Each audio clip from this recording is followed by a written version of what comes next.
അപ്പോൾ നബി തിരിച്ചു പോകുമ്പോൾ വല്യമ്മ പറഞ്ഞു, മോനെ, ഒരു മുഹമ്മദ് എന്നൊരു ആളുണ്ട്, നബിയാണ് പറഞ്ഞു നടക്കുന്നുണ്ട്, ചൈന വിശേഷിക്കെടുത്തിട്ടോ പറഞ്ഞു.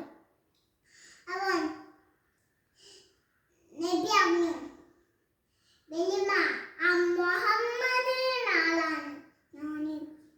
അപ്പോ വല്യമ്മ ആകെ അന്തം വിട്ടു.